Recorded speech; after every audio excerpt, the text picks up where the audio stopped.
শুভ সকাল বন্ধুরা, চলে আসলাম নতুন দিনে নতুন আর একটা ভিডিও নিয়ে। ঠাকুরের কৃপায় আশা করি সবাই ভালো আছো, সুস্থ আছো।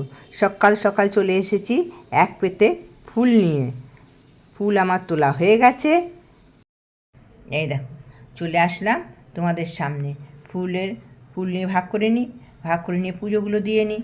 হ্যাঁ, আজকে উঠেছি 5টা 23 বেজে গেছে। 5টা 10-এর মধ্যে উঠে পড়ি, 23 বেজে গেছে। তাড়াতাড়ি করে উঠে দেখি দ্বিতীয় চলে এসেছে। কী করবো, তাড়াতাড়ি করে নিয়ে নিচেটা খুলে দিয়ে আসলাম।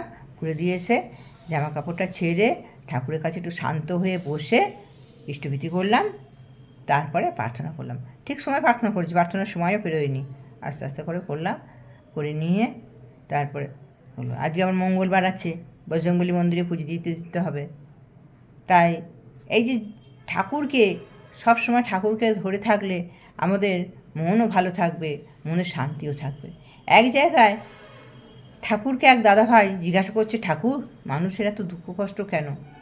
ঠাকুর তখন বলছেন যে মানুষ যখন সুখে থাকে, ভালো থাকে, তখন তার বন্ধুবান্ধব আত্মীয় স্বজন নিয়ে, তাদের করা নিয়ে, তাদের সঙ্গে গল্প করা নিয়ে, তাদের সঙ্গে ঘুরে বেড়ানো নিয়ে এতই ব্যস্ত থাকে যে ঠাকুরকে ভুলে যায়। তখন ঠাকুরের প্রার্থনা, ঠাকুরের নাম ধ্যান করতে অনেক সময় তারা ভুলে যায়। মনে করে ঠিক আছে আজকে হয়নি, কালকে হবে, এইভাবে। কিন্তু যখন সে বিপদে পড়ে তখন সে ছুটে আসে ঠাকুরের কাছে, ঠাকুর আমায় বাঁচাও। আর সেই ঠাকুরই বাঁচায়। তাই ঠাকুর বলছে যে ভালো সময় খারাপ সময় নয়, সব সময় ঠাকুরকে ধরে থাকতে হবে। সব সময় ঠাকুর তো আমাদের মঙ্গলই চান। ঠাকুরকে বলতে হবে তোমার ইচ্ছাই আমার মঙ্গল হোক, আমি আমার মঙ্গল জানি না কিসে। সত্যি আমরা আমাদের ওই যে বর্তমান আজদের বলেন, আমাদের ভালো কোনটা আমরা জানি না, আমরা একটা চাইতে গিয়ে অনেক চেয়ে বসি। হয়তো মনে করলাম এইটাতে আমাদের ভালো, কিন্তু আমরা জানি না। তাই ঠাকুরকে বলতে হবে আমাদের মঙ্গল কিছু জানি না, তোমার ইচ্ছাই আমার মঙ্গল হোক, তুমি আমার সঙ্গে থাকো, তোমার ইচ্ছাতেই যেন আমি চলতে পারি, তুমি যেটা ভালো হয় সেটা করো, তুমি আমাকে চালিয়ে নিয়ে যাও, আমি জানি না, তুমি খালি আমার সঙ্গে থাকো, এই বলি ঠাকুরকে। তাই ঠাকুরের সকাল থেকে পুজো দিয়ে নিই, বেশি সময় আমার ঠাকুরকে নিয়েই কেটে যায়। তাই বলে নানান কথা, ঠাকুরের কথা শুনতে শুনতে, ঠাকুরের নানান চিন্তা করতে করতে কেটে যায়। ঠিক আছে বন্ধুরা, ফুল পুজো গুছিয়ে নিই, সারাদিনের পুজো আছে, দেখা যাক। বন্ধুরা চলে এলাম একদম পুজো করে নিয়ে। এই দেখো বজরংবলীকে আজকে মালা পরিয়ে দিয়েছি, আজকে মালা করলাম, দিয়ে পরিয়ে দিলাম। ওই যে তুলসী দিয়েছি, মঞ্জুরি দিয়েছি, নারায়ণকে দিয়েছি পুজো। দেখো সব পুজো দেওয়া হয়ে গেছে। আচ্ছা দাদা, এই দেখো চলেছি, বাবা টিপটা লেপড়ে গেছে, চলেছি বজরংবলী মন্দিরে। চলো,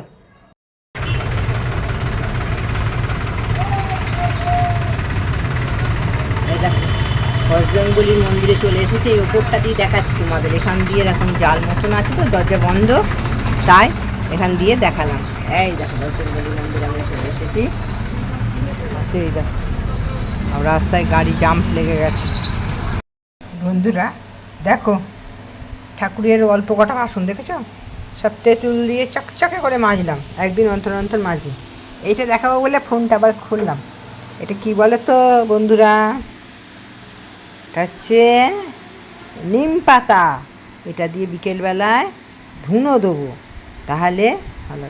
2:30, 2:20 বাজছে। এই দেখো বন্ধুরা সামনে চলে আসলাম, 2:20 বাজে। ভাত খেয়ে নিই, ভাত খেয়ে নিয়ে, যে মঙ্গলবার খেয়ে নিয়ে তারপর সন্ধেবেলাতে আবার আছে, পরপর একটু খানিক্ষণ পর থেকেই আছে ঠাকুরের প্রার্থনা, সন্ধে দেওয়া, ঠাকুরের প্রার্থনা। তারপরে আবার ঠাকুরের একটু মন্ত্র করি। এটা ওই যে দামোদর মাস বললাম না, দামোদর মাস চলছে, নারায়ণ আছে, গোপাল আছে, সবাইকে আরতি একটু করি। সন্ধ্যের প্রদীপ তো রোজই দেওয়া হয়, সন্ধে দিয়ে বলছে ওই প্রদীপটা নিয়ে একটু আরতি করতে নারায়ণকে করে নিয়ে ইষ্টকথা বলে আবার রাত্রিরে রান্না। ঠান্ডা পড়ে গেছে বলো বন্ধুরা, বেশ ঠান্ডা পড়ে গেছে। গোপালের চাদর বার করতে হবে, ভুলে গেলাম। আমার শীত করছে, গোপালের শীত করছে, কালকে রাত্রিবেলা হাতে চাদর করছে। মাঝখানে ঘুমের মাঝখানে হঠাৎ ঘুমিয়ে গেছে, কী শীত করছে, হাতের হাতে চাদর নিলাম, পাতলা কম্বল বার করে নিয়ে আসতে পারেন ওপর থেকে, দেখি গোপালের কম্বল বার করতে হবে, ভালোই ঠান্ডা ঠান্ডা পড়ে গেছে। আজকে পুজো টুজো হলো, ঘরের পুজো হলো, কালকে আবার বুধবার ঘরের পুজো হলো, বজরংবলীর পুজো হলো। বজরংবলী ঠাকুরটাকে দিনের বেলা এমনি করে বন্ধ করে রেখে দেয়, একটা ছোটো ঠাকুর, সন্ধেবেলায় খুব অসুবিধা হয়, সন্ধেবেলায় গিয়ে সেই না যায় ঠাকুরের পাঁচালি, ঠাকুরের পাঁচালি বলে ওটা, হনুমান চল্লিশা, হনুমান চল্লিশা না যায় পড়া, না যায় ওখানে ধূপ প্রদীপ দেওয়া, সে ঠেলাঠেলি গুতুগুতি হয়, যেন দিনের বেলাতেই দিয়ে চলে আসি, ওখানে সব কিছু করে চলে আসি। কিন্তু আবার দিনের বেলা তারপর ঠাকুরের মন্দিরটা বন্ধ থাকো, ওই বাইরে দিয়ে আসি, কী করবো, ঠাকুর তো দেখতে পাচ্ছি, তাই না। শুভ সন্ধ্যা, চলে আসলাম আজকে ইষ্টকথায়। পরম প্রেমময় শ্রী শ্রী ঠাকুরের রাতুল রাঙা চরণে জানাই আমার কোটি কোটি প্রণাম। পরম আরাধ্যা জগৎ জননীর চরণে জানাই আমার কোটি কোটি প্রণাম। পরম পূজ্যপাদ বরদার চরণে জানাই আমার কোটি কোটি প্রণাম। পরম পূজ্যপাদ আচার্য দেবের চরণে জানাই আমার কোটি কোটি প্রণাম। ঠাকুর পরিবারের প্রত্যেকের চরণে জানাই আমার কোটি কোটি প্রণাম। এখানে উপস্থিত সকল দাদা ও মায়েদের জানাই আমার আনন্দিত জয়গুরু। পরম পূজ্যপাদ বরদাদা বলছেন, যত করা তত হওয়া যায়, যত হওয়া যায় তত পাওয়া যায়। পাবে কাকে? ঠাকুরকে। ঠাকুর ছাড়া পাওয়ার কিচ্ছু নেই। অর্থের অহংকার করি, মান যশের অহংকার করি, স্ট্যাটাসের অহংকার করি, রূপের অহংকার করি। আজ চেহারা সুন্দর আছে তাই অহংকার করছি, কালকে যদি আমার স্মল পক্স হয় অর্থাৎ গুটি বসন্ত হয় তখন চেহারা বিকৃতি হয়ে যাবে। আজ টাকার অহংকার করছি, কালকে এমন কিছু রোগ হবে ভিখারি হয়ে যাবে।